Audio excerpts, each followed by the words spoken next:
Okay, perfect. Thank you. Okay, so thank you very much for the introduction, and well, thank you to Informs for hosting this tutorial. So with Gokce, we are going to present our tutorial on this topic, machine learning methods for large population games, and we are going to show along the way some applications to toy models motivated by operations research.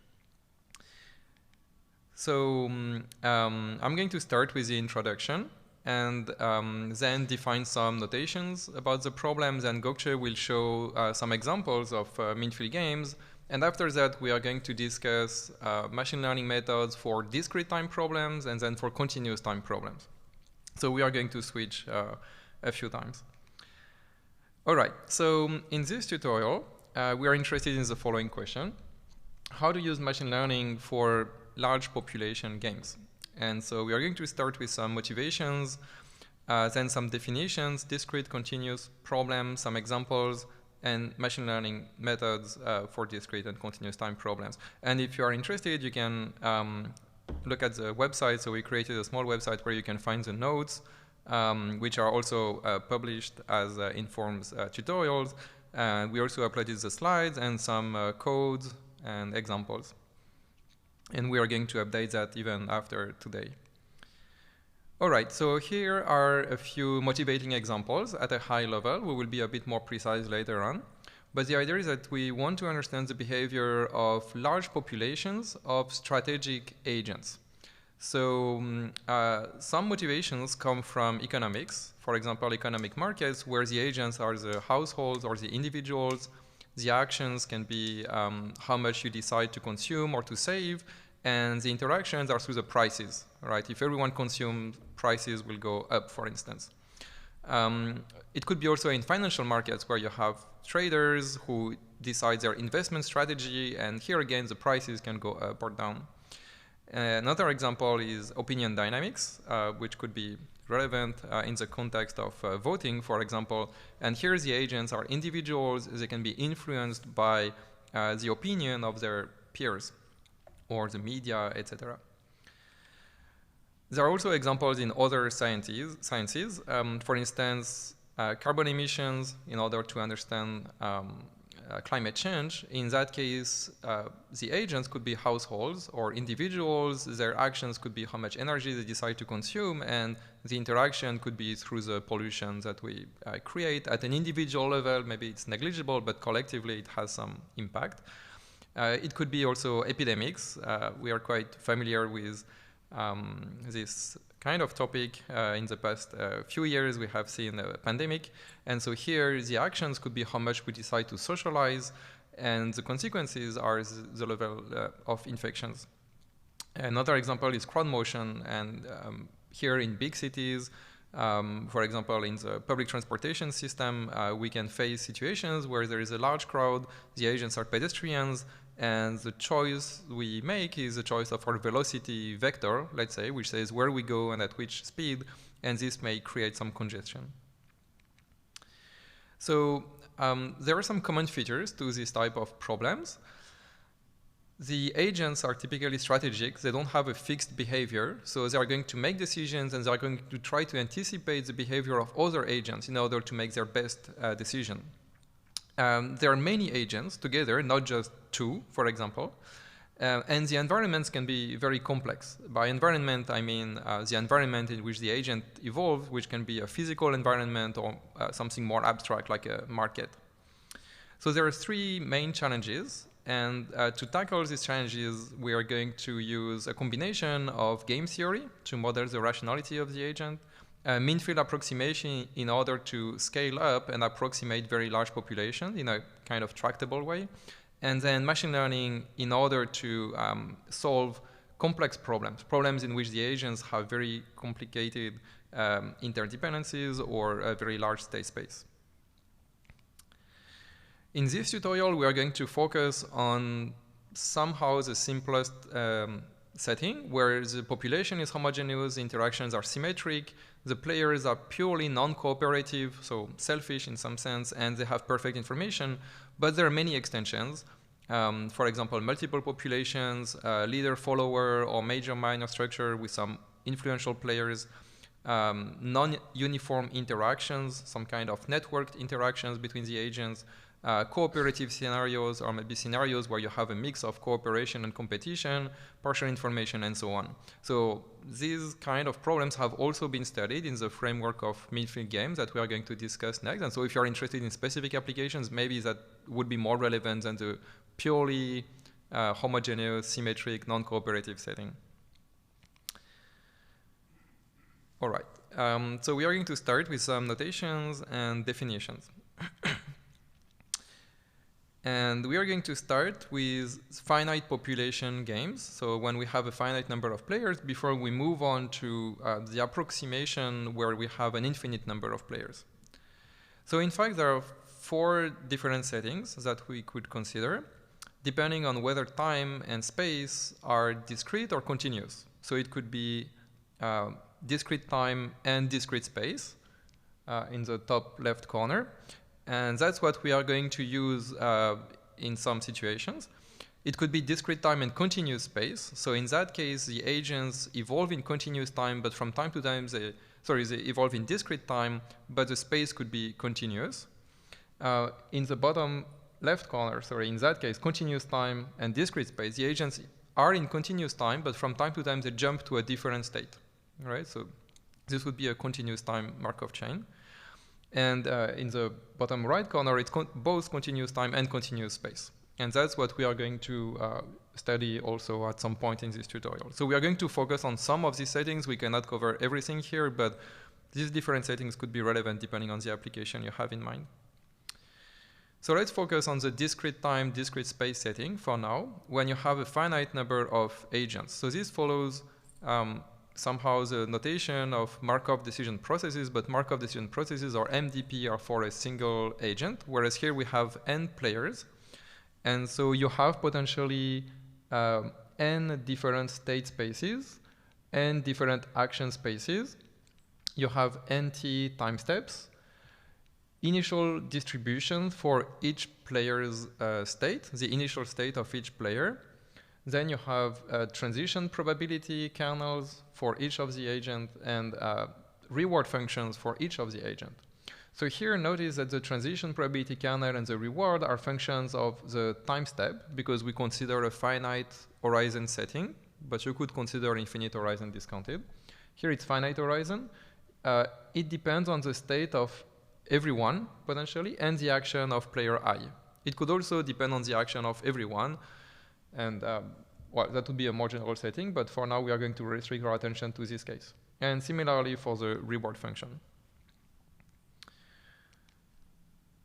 What is one realization of the game? So in the game, each player chooses a mixed policy, which is pi I for player I. It's a function of time, a function of the state of everyone. So this is full information. You observe the current state of all the agents, and you decide a distribution on the action space of player I. At initial time, each player has a state which is distributed according to the initial distribution mu0I. And then players take actions simultaneously according to their policy. They get a reward individually, and they move to the next state individually. But all of that in interaction, because it could depend on the vector of states of everyone, until the terminal time. Then player I gets a total reward, which is the sum of all these reward per time step. And the goal of player I is to maximize the expected reward. All right, but of course this expected reward depends on the policies of the other agents, right? So you cannot really maximize your own reward without knowing what other people are going to do somehow. So you have to anticipate. And this leads to the notion of Nash equilibrium, which in this setting is defined as follows. You want to find a policy profile, pi hat, which is pi hat 1 to pi hat n, such that if you freeze the policies of the other players, then pi hat I is a maximizer for this J. So pi hat I is an optimal behavior for player I when the behavior of other people is given by their pi hat. So this means that there is no incentive for unilateral deviation. It could be that by deviating in a common way, by agreeing on a deviation, you could lead a better situation. But this would be the notion of social optimum instead of the notion of Nash equilibrium. And we are not going to discuss social optimum in this tutorial. We are going to focus on Nash equilibria. All right, now let's look at the continuous time setting. And in fact, I'm going to switch to the bottom right corner. I'm going to do continuous time and continuous space.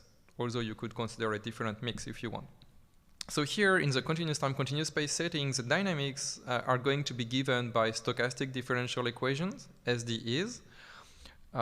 We are going to assume for simplicity that the state space is just the set of real numbers, or RD. In general, the action space is a subset of RK. The time horizon is denoted by capital T.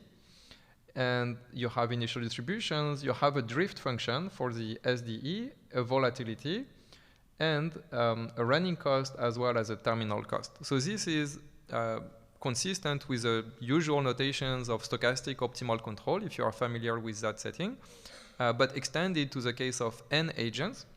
So you see that the drift depends on an element of Rn, which is basically the collection of states for everyone. And similarly, the running cost depends on Rn, an element of Rn, which is a collection of states for everyone. So what is one realization of the game in this setting? We assume that each player chooses a control, alpha I, which depends on time, which depends on his or her own state. Potentially, it could depend on everyone else as well. Here, it's a decentralized Markovian control, which depends only on your own state, feedback control. And it's pure control because it gives you one action. You pick an initial state, and then the evolution is given by this SDE, where Wi is a Brownian motion, which is specifically for player I. It's an idiosyncratic noise.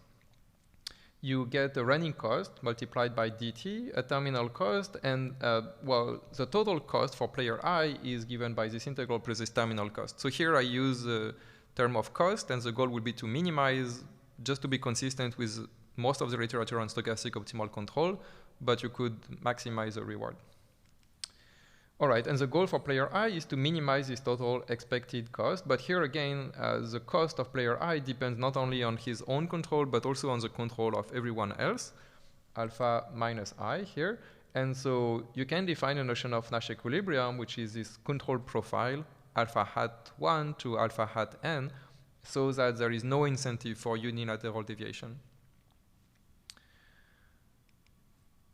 All right, so this was an n-player game in discrete time, discrete space, or continuous time, continuous space. Now, computing Nash equilibria turns out to be very challenging. In fact, there are some results in the literature on computational complexity. It's PPID complete. It means it's very hard to compute Nash equilibria in general, and so some approximations are required, and these approximations will be justified under suitable assumptions. In particular, for very large Nash equilibria, with very large populations, we are going to rely on the theory of mean field game, which has been introduced by Keynes, Huang, and Malamé, and Lazary and Lyons around 2006, 2007.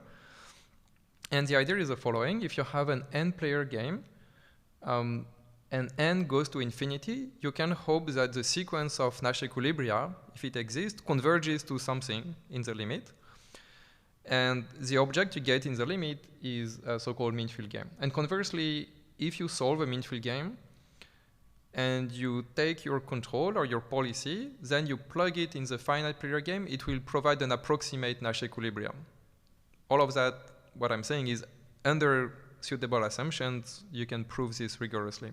So the idea is really to try to formulate a mean field game, solve it, and once you have the solution, you can use it in a finite player game, and this gives you an approximate Nash equilibrium.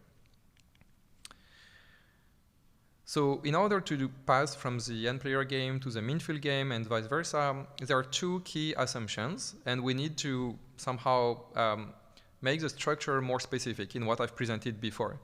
So we need to assume that the players are undistinguishable, by which I mean that the state space, the action space, and the initial distributions are the same for everyone, and also that the transitions and the rewards, or the cost, are the same for everyone, are the same functions for everyone.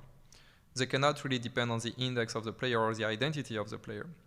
And moreover, the interactions cannot be through the whole vector of states, but rather through the empirical distribution of states, which means that PIN, instead of being a generic function of the vector of all states, is really a function of SIN, the individual state of player I, and mu n here, which is the empirical distribution of states. So basically, you can look at the histogram of the population, and this influences your transition. Or you can look at the density in RD, or more generally, the probability distribution, and this influences the evolution, but not the identity of the players one by one. And similar assumptions can be made in the continuous time and continuous space setting in order to justify the connection between n-player game and mean field game. Now, what is a mean field game? So in order to define mean field game, we introduce the following notation. The mean field, mu, here in discrete time, is a sequence, mu n, where mu n is an element of P of S, which is the probability distribution over the state space. So if S is finite, it's just a histogram. What is a reward of a typical player? The player chooses a policy pi and faces the mean field mu, which is a sequence of distributions, one for each time step. The player gets the reward Rn, where you plug mu at time n, and the player evolves according to this evolution, which is the same as before, except that we plug mu n instead of putting an empirical distribution. We are going to denote the mean field generated by using policy pi by mu pi, and this is really the evolution of the distribution associated to the discrete time Markov chain. In that case, the notion of Nash equilibrium is the following. We say that the policy pi hat and the mean field mu hat form a Nash equilibrium if the following two conditions are satisfied at the same time. Pi hat should be a maximizer for j mu hat, which means that if you freeze the sequence of mean fields mu hat and you try to find an optimal policy, pi hat is indeed an optimal policy. So if you fix completely the behavior of the population. Conversely, if everyone uses the policy pi hat, then mu pi hat is the mu hat here that we have fixed at the beginning. So this really formalizes the idea that during the optimization, the population distribution is completely frozen and you cannot change it by doing your optimization. And we often make this approximation in real life. For example, if you take the crowd motion, when you choose your trajectory, you assume you are not going to change the behavior of the crowd, although maybe you are going to change it even by just a little bit, right? But you make the approximation that your movement is not going to change the population. Same thing on the market. When you go and you consume and you buy a product, you assume you are not shifting the price, although maybe you are, but just a little bit, right? And you just ignore this effect. So this really formalizes this idea. In the limit, if the population is really infinite, you have zero impact on the rest of the population. All right, in the continuous time setting, the idea is very similar. You define a flow of probability measures. You look at the total cost of a representative player using control alpha when mu is a given mean field. And this allows you to define a notion of mean field Nash equilibrium by saying that the pair alpha hat mu hat is a Nash equilibrium if given mu hat, alpha hat is optimal for a typical player. They are all identical, so I can just pick one representative player. Alpha hat is optimal.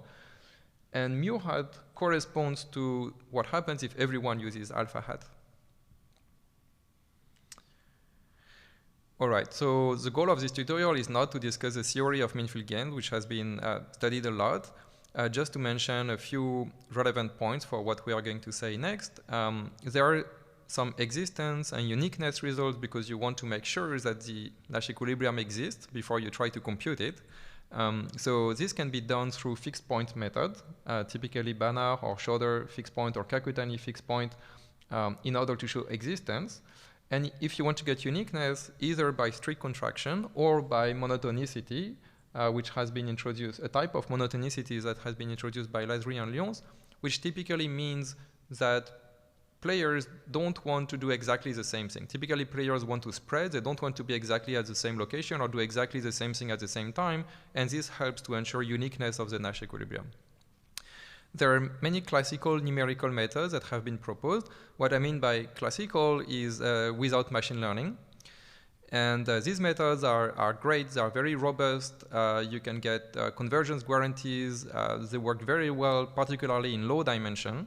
And so you can check the literature that we cite here and other references. But more recently, there is a lot of interest on machine learning methods for the reason I've mentioned earlier. And so that's what we are going to present later in the tutorial and also in the tutorial's notes. And if you want more references, please feel free to reach out. So I'm going to continue with some examples. I know the mathematical notation was possibly a little bit heavy, so we want to give some examples to show that actually they can be easier to understand when you have some application in your mind. And after that, Matthew is going to continue with the discrete time methods, and I will conclude with the continuous time methods. So the first two examples we are going to give are related to the discrete time models. So the first example is the crowd motion. So in this case, for example, our agents, as Matthew introduced, can be the pedestrians. Then for the states, for example, you can also have a discrete state space, and it can be the possible locations, for example, on a grid. So on the x-axis, you can have S1 plus 1 many possible locations, and on the y-axis, you can have S2 plus 1 many possible locations. Then your pedestrians can be on these grids. Then your actions, for example, for a representative agent, since we are assuming everyone is the same, we can focus on one representative player, can be, for example, possible moves. This can be moving up, left, down, right, or stay. For example, if it is a moving up, you can just denote this as action 1, 0. If it is moving right, for example, you can denote this as action 0, 1. So in this case, your action set would have 5 many possible elements, and you can choose any of them. Then your transitions, which means that like where you are going to end up when you take an action, is going to depend on your current location, the location that you choose, and then we are dealing with stochastic problems, some kind of a random perturbation that may take you to somewhere else, okay? And given these things, then we can basically say that we have the following possible costs and rewards. For example, the reward, we may want to be at a target location. Then in this case, you can basically have a cost term where you try to basically minimize the distance between your own location and the target location that you show as a star. For example, you go to a concert and you want to be at the front, that would be your target location, and you want to be close to there. The other thing, for example, you can have some kind of cost of moving. Maybe you don't like walking too much, so you can put some kind of cost of moving that is going to depend on your action that we denote with A. And then you can have mean field interactions. So these possible mean field interactions, for example, can be some kind of attraction towards the mean. As I said, maybe you go to a party and you want to hang out with many people, so you want to be close to the mean. Or you can be in the COVID situation, you don't want to be in the crowded spaces, so you can have some kind of a crowd aversion term. So you just want to be away from the mean. Or you can have some kind of congestion-related cost that is going to penalize your move through a crowded region. So you can basically model this type of problems with these type of discrete time, discrete space, mean field game problems. The other example I'm going to give about the discrete time models is going to be the cybersecurity. In this one, our agents are not humans. They are going to be computers. And they are going to have in total 4 states that is going to define 2 different state situations. One of them is going to be the defense level, whether the computer is defended against some kind of hacking or undefended, and whether the computer is currently infected or susceptible. So combining these 2 different things, or basically computer can be in state DI. This means that the computer is defended, but even if there's a defense, it is infected. Or it can be in US, which means that it is undefended and it is susceptible to become infected. So the actions in this case can be whether to change the defense level. Am I going to buy some kind of protection, like software to protect myself from some kind of malware programs? And then depending on this control and defending my state and depending how I interact with the other infected computers, I'm going to change from the susceptible related states from DS to DI, for example, or from US to UI. And depending on whether I want to change my defense level, I can, for example, change from DI to UI. For example, I was already defended, but I want to change my defense level, which means that I want to become undefended. So we can then basically show this with a Markov chain. Here we put the continuous time Markov chain part, but for making it discrete time, you need to do a little bit like a change in the notation. Then your costs and rewards may depend on your state. It may depend on your controls. For example, you can have some kind of cost for being infected. In that case, this cost will be here. If you're in the defended and undefended and infected case, you're going to have some kind of a cost at the level of Ki. And then you can have the cost of protection. If you are in the defended infected or defended susceptible, you are going to have the cost level of Kd. So after this, I'm going to talk a little bit about the continuous time models. In this one, the first one is going to be project management. And let's assume that we have many, many employees. And these employees are going to have some individual project value. They deal with some project by putting some effort in it. And their project value, let's assume that is getting affected by their effort and by their collective effort too. So there's going to be some kind of a mean field effect on the project value. So in order to do this thing, we are going to say that our agents are going to be employees.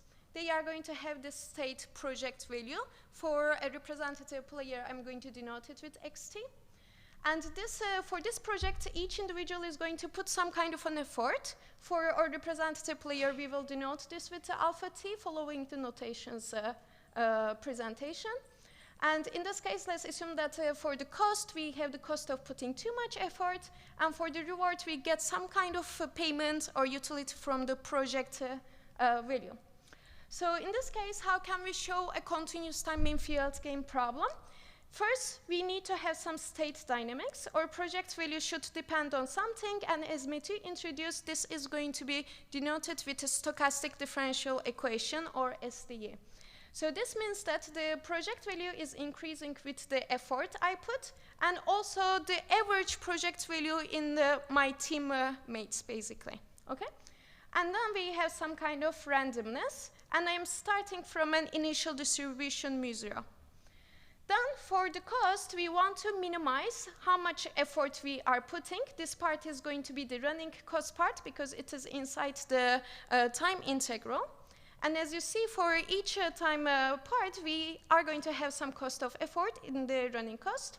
And for every project value, we are going to have some kind of a utility from the project. Since I'm minimizing this thing, and since this is some kind of a reward, we are going to have some minus in front of it. You don't have to put it as a running cost. In this one, I'm assuming that people are getting some kind of continuous utility, but instead you can also put it in the terminal cost, which means that I'm not in the time integral anymore. At the terminal time, I'm getting some kind of payment. Okay?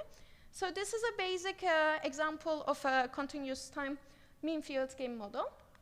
And the second one is related to the traders. So let's assume that in this one, we are going to have a large number of traders. How do the traders interact? They interact through the stock price, because when they all collectively buy more and more, the stock price is going to increase. When they sell more and more, the stock price is going to decrease. So in this case, the traders are going to have actually multiple states. As Matthew said, that we can have the state space in R, or we can have it in RD. For example, in this case, we have it on R3 because we have 3 states. The first one is the stock price, ST. The other one is portfolio, how many stocks I am holding. The third one is the wealth, XT. So in this case, basically, the traders are going to choose how many stocks to buy or sell, and we are going to denote this rate with alpha t. And the costs are going to be holding a large portfolio. If they have too much like stocks in their portfolio, it is going to be risky. In order to show this risk, we are going to put this as a cost. And then we are going to have some kind of terminal payoff from the wealth and the total portfolio value at the end. So in this case, we can, for example, have the stock price dynamics as with an SDE. And the mean field interactions, as I said, is going to come through how much in the population people are buying or selling.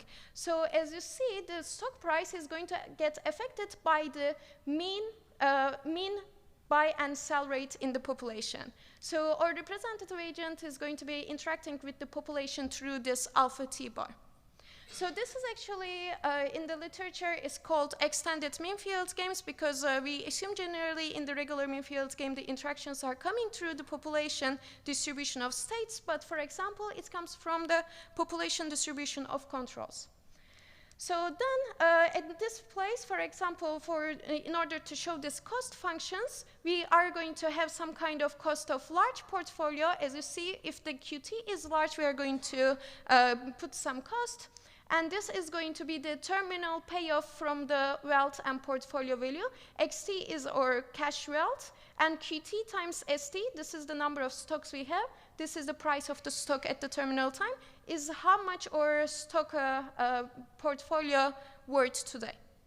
So for example, this is another type of mean field game model in the continuous time, and we are going to go back to this example in the continuous time models.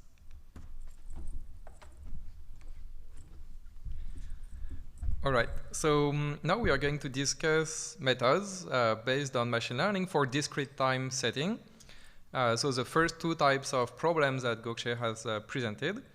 And actually, you can take a continuous time problem and discretize time, and then you are back to a discrete time problem where you could apply this type of methods, right? So this type of methods can be very useful. What we are going to present next, what Gökçe is going to present next, methods for continuous time, are methods that are really based on the continuous time problem by using optimality conditions that are not obtained by discretizing the time first, right? So the methods I present now are really for discrete time problem. All right, first we are going to discuss the meta algorithm before we combine it with machine learning. So let's go back to the definition of a Nash equilibrium in the mean field setting and in discrete time. So we want to find a policy, pi hat, and a mean field, mu hat, which again in a finite horizon setting correspond to two sequences. Pi hat is a sequence of policies and sequence of strategies for each time step. Mu hat is a sequence of population distribution, one for each time step. And this definition can be reformulated as a fixed point problem by introducing the following functions. BR denotes the best response map, where you take a mean field and you associate an optimal policy, or maybe the set of optimal policies, because it's not necessarily unique. So it could be a set-valued map in general. And MF takes a policy and generates the mean field associated to this policy. If everyone uses this policy, it creates a sequence of mean fields. This one is uniquely determined when you have a policy pi. So now, saying that we have a Nash equilibrium amounts to say that pi hat belongs to BR composed with MF of pi hat, meaning that you take pi hat, you compute the associated mean field, then you compute the set of best responses, and pi hat should be among these best responses. And you can also say that mu hat should be in this set, where you take mu hat, you compute the set of best responses, and then for each best response, you generate the mean field induced by that, and you should recover mu hat among the possible images. So this is really a fixed point problem of BR composed with MF or MF composed with BR as you want. You can, in some cases, make assumptions such that you have uniqueness of the best response, but in the finite state, finite action space, it's actually quite rare to have uniqueness of the best response. You could have uniqueness of the Nash equilibrium, but multiplicity of best responses. So this creates some problem both at the theoretical and the numerical level, because the best response map in general is a set-valued map. For now, I'm going to pretend that it's a plain function, but keep in mind that it could be multi-valued. All right, so what is the basic idea you could try to apply to compute this fixed point? Basically, you have the population. Given the behavior of the population, you compute a best response for a typical player facing the mean field. And then you assume that everyone is going to use this policy, which gives you a new behavior for the population. And you try to solve this kind of loop until convergence, hopefully. So this can be formalized as follows. The basic algorithm, fixed point iterations, at iteration k, you have a policy pi k. You generate the mean field mu k, which is mf of pi k. And then you compute the best response, or one best response, and you call that pi k plus 1. And you are hoping that this sequence of iterations would converge. This has been used a lot to show existence of Nash equilibria, but also from the computational point of view. This is basically relying on a fixed point theorem, Banach or Picard, and you can have convergence ensured if you have a strict contraction. If MF composed with BR or BR composed with MF is a strict contraction, then yes, you are going to have convergence, and very quickly. So this is great, but very often this map is not a contraction, unfortunately. And this will lead to oscillations and lack of convergence. So several variations have been proposed in order to try to ensure convergence even in the absence of strict contraction. We are going to review basically three methods. One is based on regularizing the reward function. The second one is based on averaging over the past mean field, and the third one averaging over past policies or value functions, which creates some kind of damping. For the first one, the key idea is to replace the reward function, which a priori is a function of the state at time n, the action at time n of the individual player, and the mean field, by the same thing minus a penalty which depends on the policy used by the player, or rather the action distribution used by the player. Sorry, this should be P of A, or this calligraphic A is a set of probability distribution over the action space, which is not calligraphic. One example would be, well, let's take the KL divergence between the policy used by the player and the reference policy, which could be uniform over the action space, for example. So this means that you penalize the fact of taking a policy which is very concentrated on one action, and you encourage the agent to take a policy which is distributed over all the actions. Of course, you can put a coefficient gamma here, which could be very small or very large. If it's very large, it means probably the optimal policy will be very close to uniform, which is not very interesting, but as you can guess, then the problem is very regular, and you will very easily converge to a fixed point, because basically your uniform policy will be a Nash equilibrium in that case. So playing with gamma helps you to make sure that this BR operator is going to be Lipschitz with a small enough Lipschitz constant. It ensures also the uniqueness of the best response, and then you can do these fixed point iterations with a strict contraction. However, the solution you obtain maybe is different from the original problem, the non-regularized problem. And this is hard to quantify in general, how much you lose by adding this extra penalty. Another idea is to say, well, I'm going to compute BR, the best response, not against mu k, which is the last mean field I have computed, but against the average of all past mean fields. So the average over all past iterations. If you have a time-dependent sequence, you average time step per time step. And at each time step, you have a histogram and you average with the previous ones. So this creates some kind of damping, and it will help to avoid oscillations. This is actually what we call fictitious play in the context of mean field game. And fictitious play has been used a lot in game theory before that, but here it is in the context of mean field games. And the last idea we would like to present is the idea of averaging or summing over past value functions in order to obtain a more regular policy. So here you can, instead of taking a best response, you can take a softmax, which is a kind of smoother version of a best response. It's not a pure greedy policy, but it's a regularized greedy policy, except that we don't take it with respect to the last so-called Q function, but we take it with respect to the cumulative Q function cumulated over all past iterations.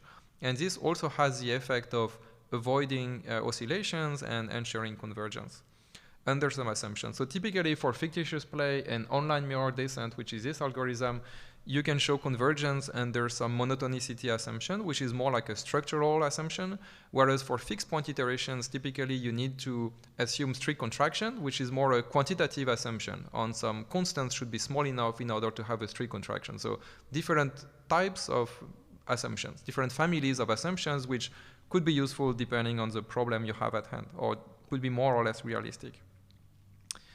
Now I would like to show one example which comes from a traffic flow model, which is too long to be described here, but you can check the notes of the tutorial. Here I'm going to show it on a small network, just 7 nodes, but we also tested it on a larger network. The actions are well, moving to one of the next roads, and you want to minimize your time to destination. And here we used online mirror descent implemented in an open source library called OpenSpiel, which was developed by DeepMind, and then anyone can contribute, and it incorporates part of mean field games, some parts about mean field games, but it contains also a lot of other games. So this is based on the so-called Bryce paradox, and you can see the mass at the beginning is concentrated here, at the end it's concentrated here, but in the middle people will split and use different nodes depending on the congestion in order to minimize their travel time. And the links have different capacity, which explains why the mass will split in that way. What you can also do is you can compare the computational time needed to solve the mean field game with the computational time needed to solve an n-player game, the equivalent n-player game. And in general, the computational time needed to solve the n-player game will scale exponentially. The x-axis is the number of players, and the y-axis is the computational time. And you can see that for the n-player game, it increases exponentially. But if you solve the mean field game and then you plug the solution in the finite player game, this should be more or less independent of the number of players. All right, now what about machine learning? So there are different ways to combine what I've described with machine learning. Basically, we are going to see 2 ways. One is based on policy optimization and the other one based on dynamic programming. Both of them are useful to compute this BR function here in order to compute the best response. We are going to use neural networks. You can have in mind feed-forward fully connected networks or more general architectures. For now, you can just assume that a neural network is a parameterized function, parameterized by a parameter theta, and you want to minimize the loss function, which is written as an expectation, basically. So we are going to use this type of tool in our context in order to compute the best response. For policy optimization, basically you want to compute pi, which maximizes j of mu, where mu is fixed, right? So remember, we are at one iteration of the meta algorithm, the mean field is frozen, and you want to compute the best response. One approach is to use so-called gradient descent or gradient ascent in order to maximize j once you parameterize the policy as a neural network, pi theta, and you directly try to maximize j of pi theta and mu. Mu is frozen, so it's not going to change. And for this, because j is an expectation, you can use stochastic gradient descent or another method. This requires differentiating through the whole trajectory because j contains nt steps. And it can be quite expensive if you have a long time horizon, and also it requires a full knowledge of the model and being able to generate trajectories and also being able to compute the reward function exactly. If you don't have access to the full knowledge of the model, you can use model-free method developed in the context of reinforcement learning, where the idea is to rely on policy gradient or some of its variants, and the goal is really to maximize j, the total reward, by doing a gradient ascent for the policy. And there are some formulas that help you to do that in a model-free way without computing the gradient of the reward function with respect to the policy. So even if you don't know the reward function, you can still apply this type of method. Now there is another family of methods that you can use which rely on the value function defined as v star of s for a given mu. So mu is frozen, it is not going to change, and you want to know the value of being in state S at time n if you play optimally, so if you maximize over pi. This value function satisfies the so-called Bellman or dynamic programming equation, which is summarized here in the context of a finite horizon problem using the notation we have used so far. For this equation, we can use backward induction, starting from the terminal time and then going backward step by step if you know exactly the model and if you can do all the computations exactly. And after that, you can recover an optimal policy pi. So somehow the value function helps you to recover the optimal policy or one optimal policy. How can you combine this with machine learning? Well, in many cases, it's more convenient to work with a Q function, which tells you if you are in state S and you use action A, what is the best value you can get for the first action. After that, you play optimally. You maximize over pi the cumulative rewards. There is a connection between the Q function and the V function, and from the V function, you can recover directly an optimal policy by taking a greedy policy with respect to Q.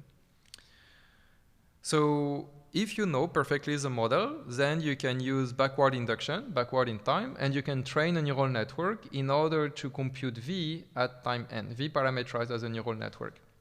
In that case, you can, for example, minimize this L2 error, which comes from the dynamic programming equation, and the target can be computed exactly provided you know R and P. If you don't know P, you can still use samples, but if you don't know R, then you cannot compute this quantity, and then you can rely on a model-free reinforcement learning method, in which the goal is typically to learn the Q function as a neural network in order to minimize this empirical target, which is based on samples without knowing the function R nor the transitions P. I think for the sake of time, I will go very quickly on this example. We compare three methods: exact fictitious play, tabular Q-learning with fictitious play, and deep reinforcement learning with fictitious play. And this is an example of a grid word where the goal is to spread through the domain. The agents just want to avoid the crowd, and so they will spread uniformly over the domain. You can make the model more complicated if you like. And in order to see which algorithm is better, we compute the exploitability, which is how much a player can be better off by deviating from the policy used by the rest of the population. So you take a policy, you assume everyone uses this policy, and then you say, what if I use a different policy? Can I be better off? If the answer is yes, then it's not a Nash equilibrium. And how much you can be better off quantifies how far you are from being a Nash equilibrium. So you can compute the exploitability for the different algorithms, and unsurprisingly, the exact fictitious play where you don't make any approximation in the computations converges faster than if you use a tabular reinforcement learning method, which itself converges faster than if you use deep reinforcement learning. But this is a small-scale example. If you take a very large-scale example, probably you cannot use the exact method, and you cannot use the tabular method either, and you have to rely on deep reinforcement learning. So probably for very large problems, the relations are not the same. All right, I will let Gökçe continue. So we are going to finalize with the continuous time models. Here, we are mainly focused on deep learning methods. But before going into the details, let me remind you the form of the model, because we are going to use this mathematical form. In the general form of a mean field game, if you remember, we had this cost function for the representative player, a running cost that depends on the state xt of the representative player, control of the representative player alpha t, and the interaction with the population that we denote with mu t. And we have a terminal cost that may depend on the representative player state and the population distribution at the terminal time.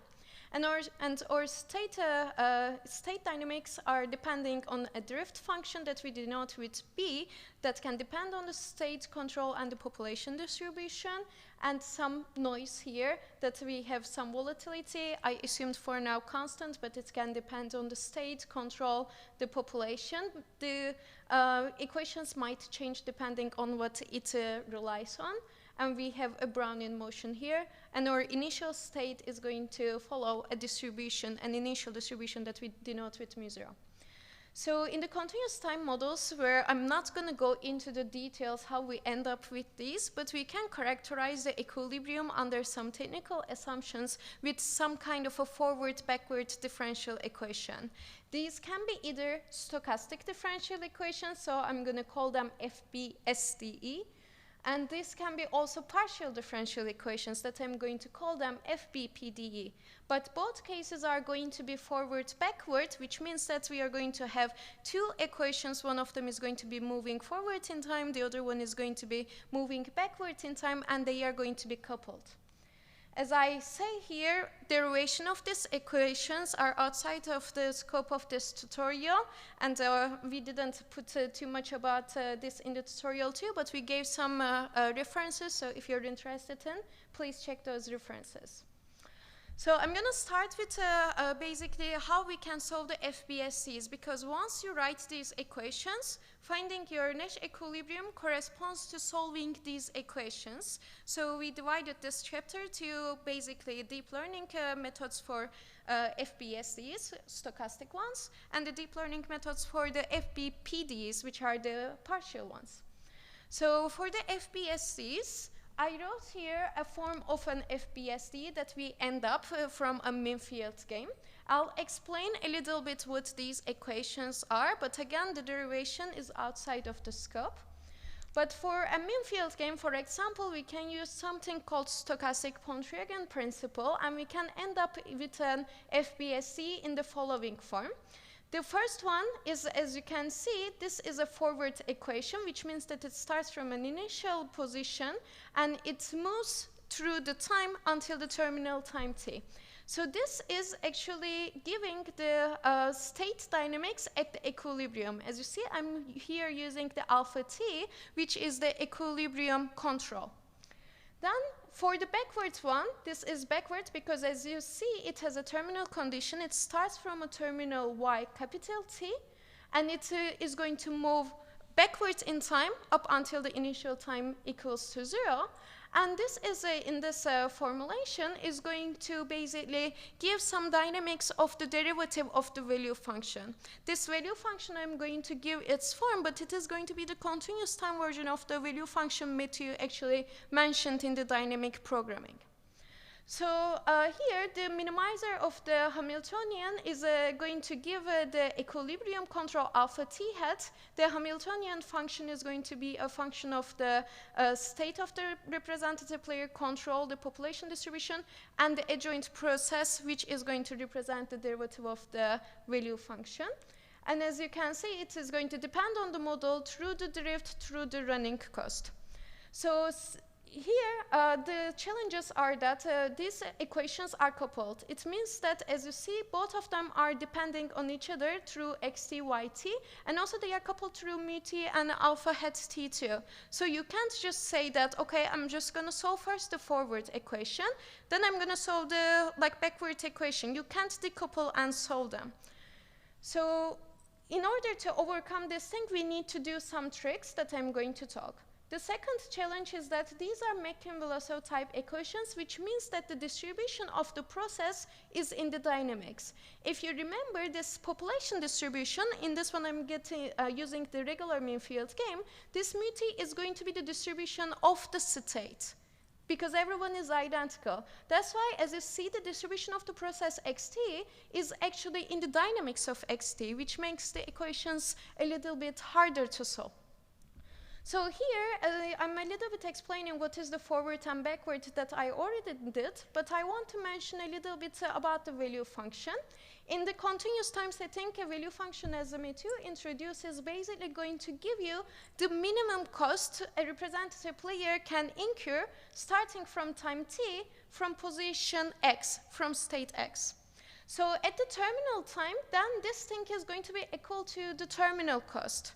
But since my backward equation, as I said, is characterizing the derivative of the value function with respect to the state variable, the terminal condition for this one is indeed going to be the derivative of the terminal cost. That's why we know the terminal condition for this. Okay?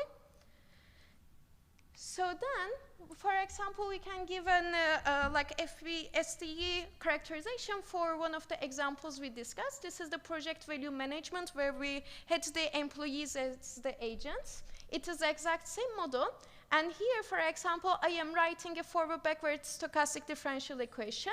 This is the state, which was the project value. This is the adjoint variable, which gives the derivative of the value function.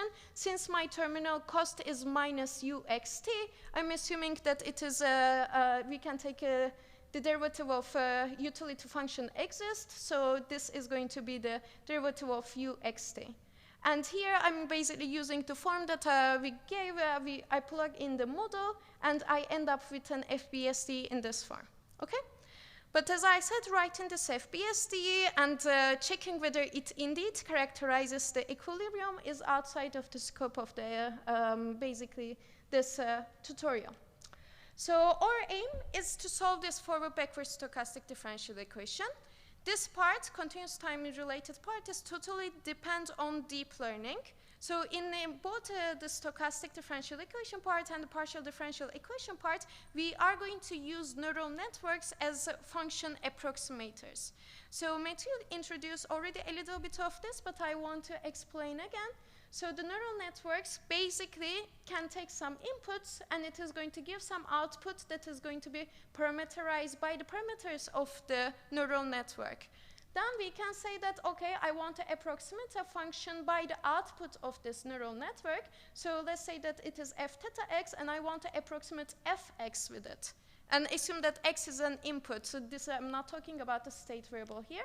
Then I can try to basically train this neural network to minimize the distance between the function that I want to approximate and the function that I output with my neural network. And we are going to use this trick in both of the basically methods. So now I wrote here the FBSD again, but this time in the integral form. So I have my forward, sorry, I shouldn't have these here. Xt should be equal to this one because I am already in the integral form, and this should be yt is equal to this thing. But as I said, one of the problems in this thing, this is a coupled equation. I can't just say I can't just solve xt by itself, and I can't just solve yt equation by itself. One thing I can do is that I can fix a yt flow, I can find an xt, then I can use this new xt flow, I can find a yt, then I can use this yt to find an xt. But in this case, it is going to be extremely inefficient. So in order to overcome this inefficiency, one thing you can do is something called shooting method. So in this shooting method, what you're going to do is that you're going to change how you solve the backward equation. Instead of starting from a terminal condition and moving backward in time following this equation and ending up at an initial position for y0, you are instead going to choose an initial point y0. You are going to follow this equation forward in time, and you're going to end up at a point. But the problem is like you have to end up at the terminal condition. It's not like you can't end up there. So you are going to try to find the best y0 that is going to make you end up at this yt. So what you are going to do is that you are going to choose this y0. You're going to choose the coefficient in front of the randomness, and you're going to try to minimize the distance between where you end up and where you should end up to find the best initial position. So this is called like shooting method. In order, then when we do this thing, at the end we are going to have two forward equations. Xt was already forward, it was moving forward in time. Now yt is also forward, but now we have some extra controls, right? We need to choose the y0, and we need to choose the zs, and we need to try to end up at this terminal condition. So in order to do this, we are going to implement a numerical model, and in order to do this numerical simulation, we need to discretize the time. Yes, we start from a continuous model. By using that this is a continuous time model, we use the continuous time model tools to end up with a forward-backward differential equation. Then, in order to solve that forward-backward differential equation, we discretize the time. So most of the time when you do that, you need to also give some kind of time discretization approximation error in your paper if you want to be technical. Okay. And the last final challenge was that, if you remember, I said that these are a different special form of models. We have the distribution of the process in the dynamics. So we can't just simulate one xt, one yt. We need to simulate many, many xt and many, many yt's. And we need to use the empirical distribution of this many xt points to approximate also the distribution. Okay? So instead of using a real distribution here, we are going to be using an empirical distribution from a Monte Carlo sample. So here what I'm going to do is that now we use the deep learning. We had the controls, the initial point I choose and the coefficient in front of the randomness. The initial point is going to give you the value function at time 0. As you remember, the value function depends on the time t and the position at that time. But this is at time 0, so it can only just depend on the position at time 0. That's good. So you are going to implement a neural network that is going to give that is going to take the initial state as the input, and it is going to give you an output. And for ZT, this is actually a stochastic process that is going to depend on t and xt. That's why you take the as inputs t and xt, and it is going to give you an output. So then what you're going to do is that you're going to simulate n many particles. For each particle, you're going to discretize your stochastic differential equations, and you are going to simulate them starting from time 0. They are coupled, but now they are both moving forward in time, so you can simulate them together, both x's and y's, for n many agents and many particles. Then, for example, this z is coming from the neural network. The initial y0 here is coming from the neural network. Then how are we going to train this neural network? The neural network is going to be trained to minimize this shooting error. As you see, this is going to be the terminal point we are going to end up, and this is the terminal point we should end up. So we are going to try to minimize this error, okay? So here I'm giving an example, but this example is actually in the discrete state space. I just wanted to give another example. So this is an example from epidemics control. Our agents can be in states susceptible, infected, and recovered, and they are going to jump between the states depending on how much they want to socialize, which is the year control, and how much the other infected people on average socialize, which is going to be the mean field interaction. So for example, we solve this model with this type of method. On the left, we have the solution from the explicit solution where we solve ODEs directly. And in the middle, we have our results from the neural network. And as you can see, neural network result is very good at basically mimicking the explicit solutions. And we are giving here some kind of like convergence results, but I'm not going to get into that too much.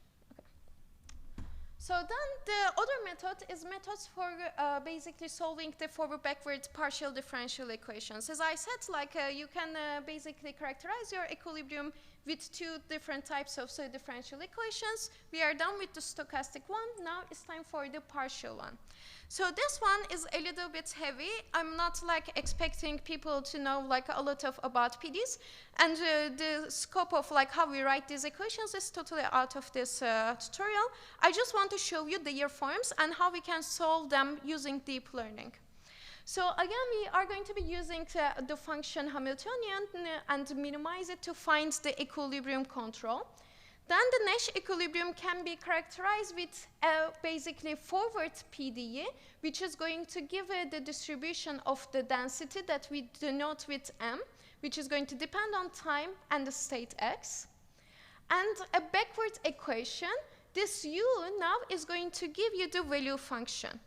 So the initial, this first one, since this is called the Kolmogorov-Fokker-Planck equation, the initial position is just the initial distribution you have. In order to have the same notation with the general literature, we changed the mu notation to M, okay? But you can think of it as the mu0 that we saw in the at the beginning.